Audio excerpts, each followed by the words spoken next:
Nakatambay. Pasko, magpapasko. Yeah, di ka ba magpapaorder ng Shanghai mo sa kapatid? Kung di na ako mandago gaga sa pagtrabaho.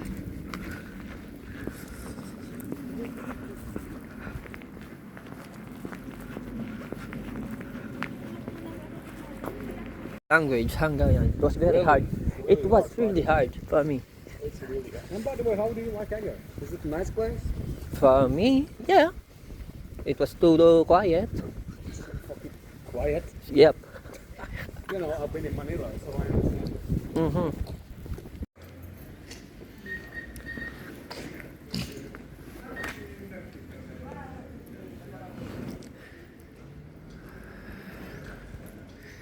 Iyan sa look.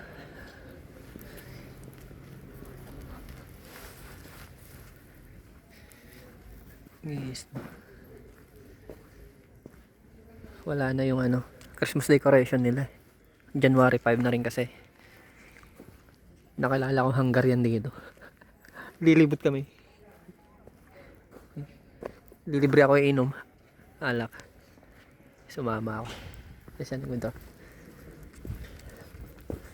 Yan yung daan papunta dun sa taas sa bus station.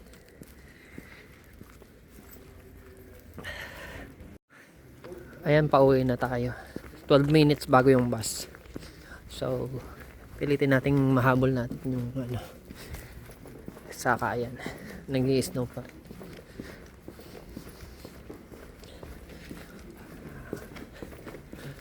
Naghiwalay na kami ng kasama ko kanina.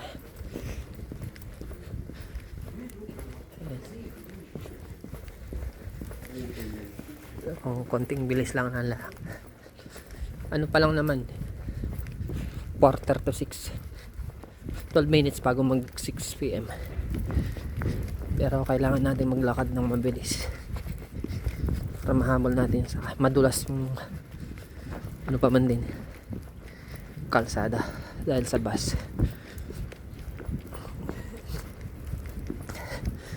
Ayan, ano nakikita nyo, bukas pa naman yung mga store. Siguro hanggang 7 PM pa naman yung mga yan.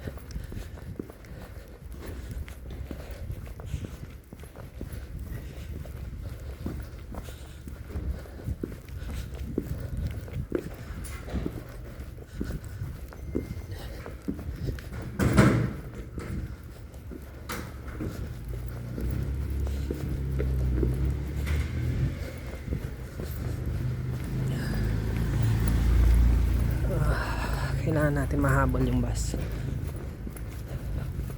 30 minutes lang naman yung biyahe natin. Sarado na rin naman yung ibang establishment dito. Ay, buti. Diretso pa rin yung snow.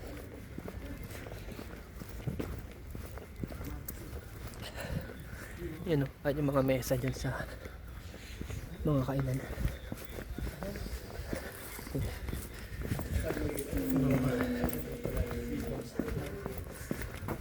Mga kanto.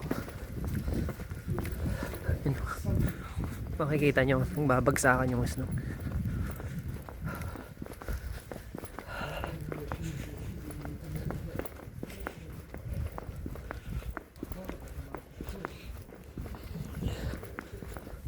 Kapal na mas na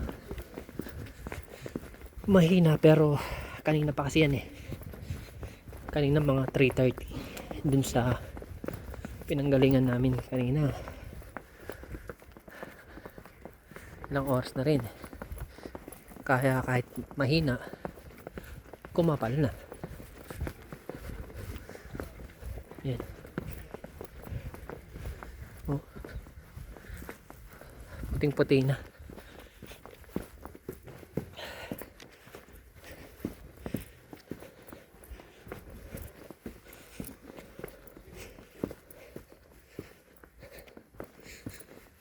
Ay, puting-puti na. Mag-aalas 6 pa lang pero madilim na. Winter kasi. Pero pag summer yan, alas 9, maliwanag pa, may araw pa.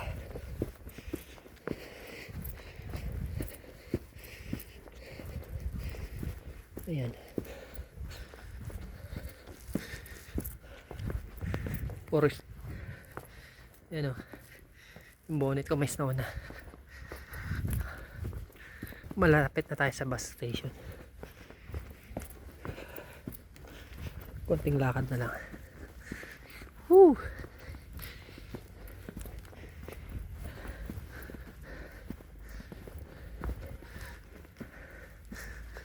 Yan. Puro snow. Masaya na hindi.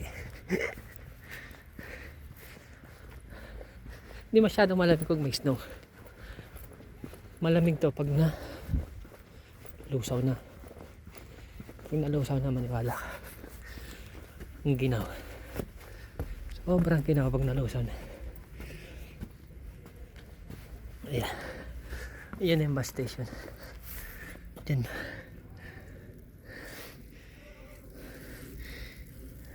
Ayan. Puting-puti na.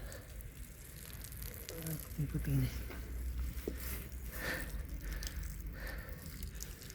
Puting-puti na. Bali na una na yung mga kasama ko. Gumala pa ako eh.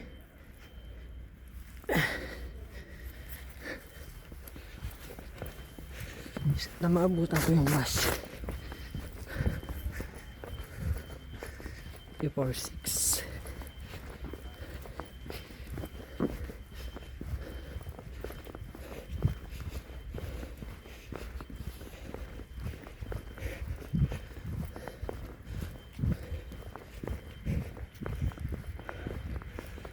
Ito na tayo. Mag. Ito yung dinaanan natin.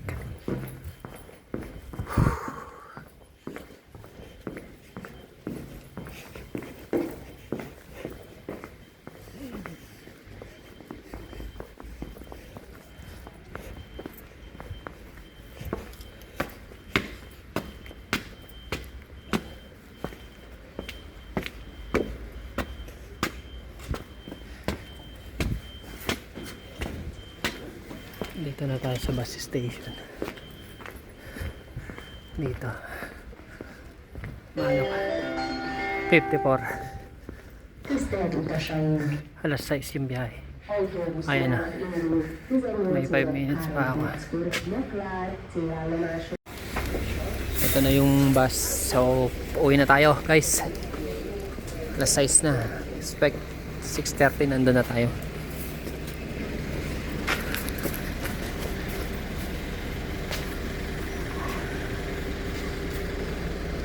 ...30 minutes lang yung biyahe.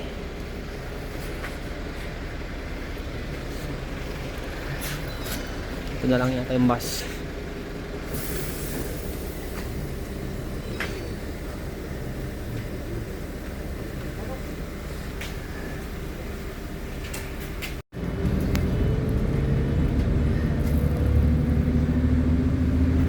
Pauwi na tayo. 6:30. Konti lang naman yung laman ng bus ngayon kasi gabi na.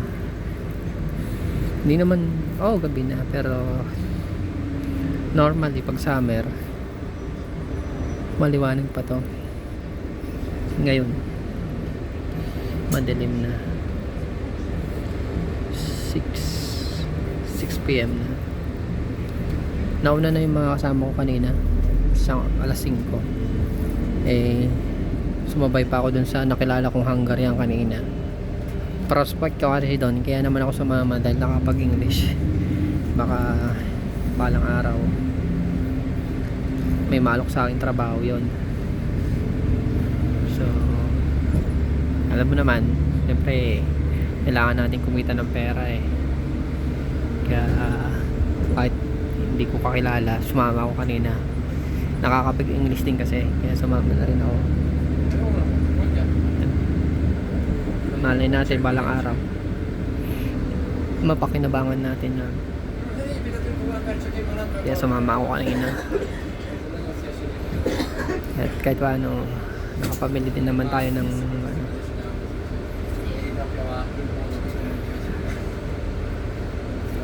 nakapabili naman tayo ng grocery, kaso nga lang hindi yung ibang kailangan natin kasi kakapusin tayo sa oras.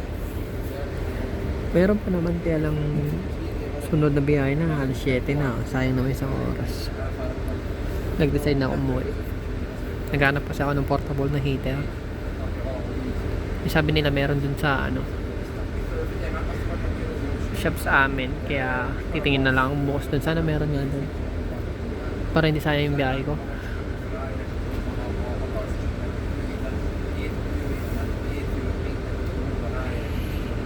Ayan, so update ko kayo mamaya dun sa mga dadaanan ko pa lugar. Madilim na walang kailaw-ilaw masyado rito kasi bundok din naman yung dinadaanan natin, maliban na lang yung mga kabahayan na malapit sa kalsada katulad na yan, mga dinadaanan natin ngayon. Yan, kanina kabundukan yun, madilim, hindi na alam yun. Ayan, dito Eager sa look na to ayan, parang barangay na to ayan.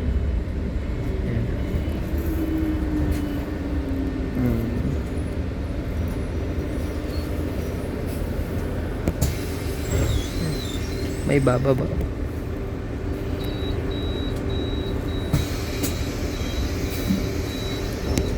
Snow bar.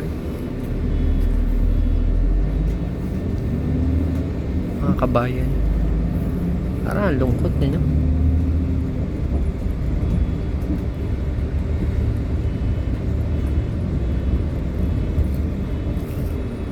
Tingnan nyo yung mga kabahayan. Yung iba dyan naman kasi for rent yan, walang kailaw-ilaw. Yan, papuntang Gyongyos yan. Yung mga bahay may ilaw lang yan, pero yung walang ilaw for rent. Ito naman walang nang tumitira yung ibang kabayan. No, tignan mo, parang napakalungkot. Di katulad sa Pilipinas, kahit napakahirap ng buhay, napakaingay. Dito hindi, may tao, wala, pakatahimik. Iba talaga yung kultura nila kumpara sa kultura ng Pilipinas. Sa Pilipinas yung mga nagkalat na motor, napakaingay na dito wala, tahimik. Hindi naman mandadaan ng mga bahay, pakatahimik. Yan, walang kailaw-ilaw, wala makikitang taong lumalabas. Although may snow, may naman yung snow, pero wala nang lumalabas. Imagine na pa lang yan past 6 PM pa lang. Samantalang sa atin kahit madaling araw, pakaingay, nagkalat ang Pilipino sa kalsada. Alam mo yan, ang mga kanto dyan, diba? Walang tao, basta may bababa na naman yan. Yan, bumaba.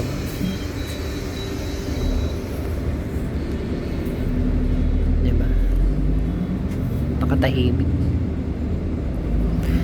Konti lang kasi ang population nila rito, nasa 9 to 10 million lang.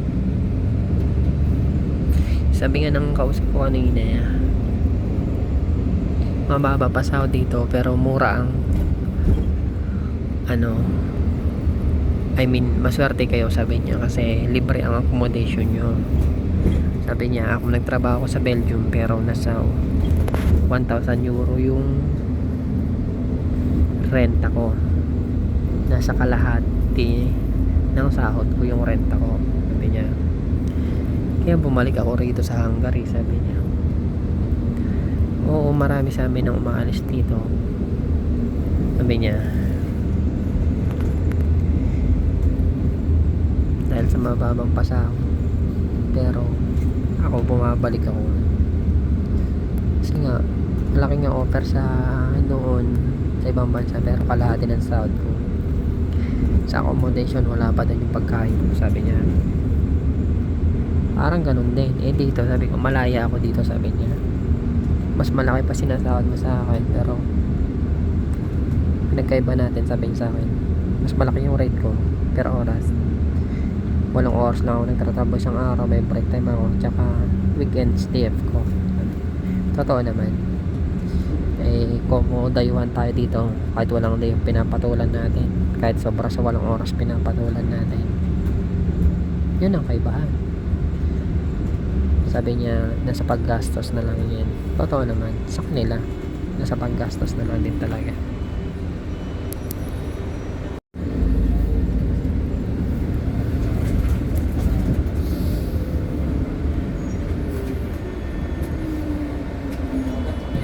Ito yung kanto kung saan ako nagpa-part time. Diyan din yung clinic. Yung kanto na yan papasok. Dito kami sumakay kanina. Diyan sa kabila. Dito sa left side ko. Right side to eh. Malapit-lapit na ako. Mga kulang-kulang 5 minutes. Ayan. Napakatahimik ng kabayan dito. Kahit naman umaga, napakatahimik ng mga yan. Pag pupunta ako dyan sa part-time ko dyan. Napakatahimik.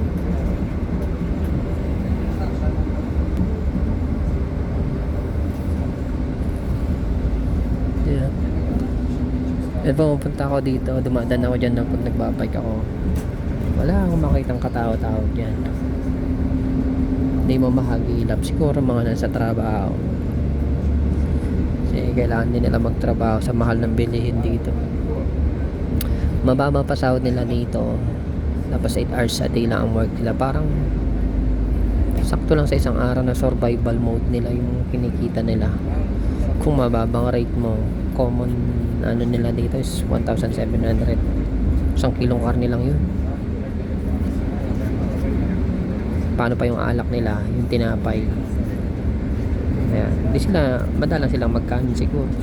Well, wala pa ako na-encounter na nagkakanin. Meron man siguro madalang, pero wala pa talaga nakita. More on tinapay, tsaka ano sila. Beer. Paano pa yung mga condiments nila. Diba? Kaya, wala. Hina.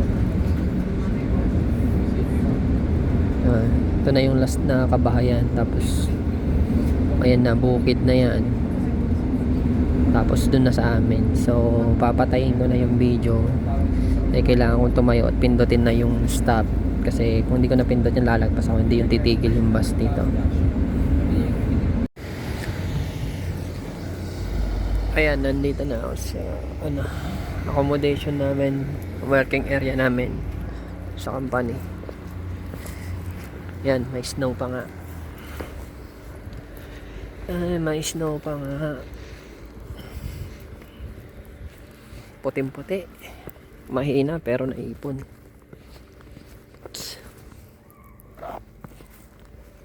Puting-puti ang snow. Sa una lang masaya ang snow. Mga Pilipino doon nagbabatuhan. Ayan o.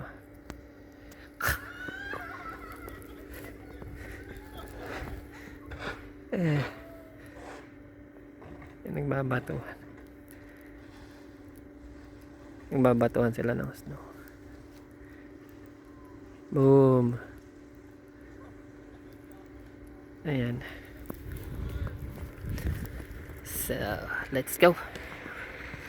Hindi siya maginaw. Magna. Ayan yung store dito sa amin. Ayan yung bilihan namin. Sabi nila may heater dyan. Titingin ako bukas. Portable na heater. Siya na nga meron. Apakaginap sa kwarto. Diyos marimar. Ay, Diyos marimar. Kapal ng snow. Yan si.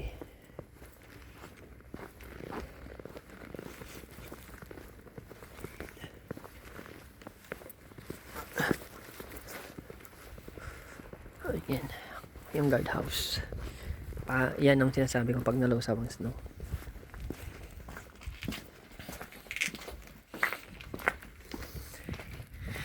Yan yung batang nakasabay namin kanina papuntang Iger.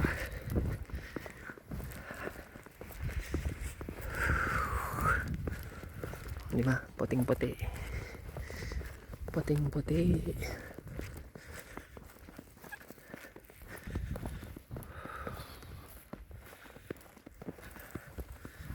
Oh, puting-puti.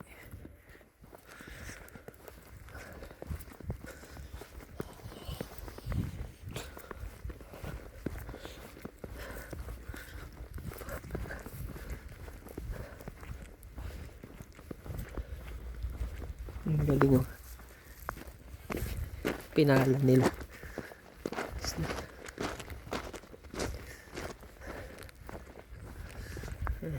May nagpala ng snow. Gustuin ko bang gumawa ng snowman pero wag na. Pakaginaw. Bahala sila dyan. Yan. Dito na tayo sa accommodation. Bike. Dito na po tayo.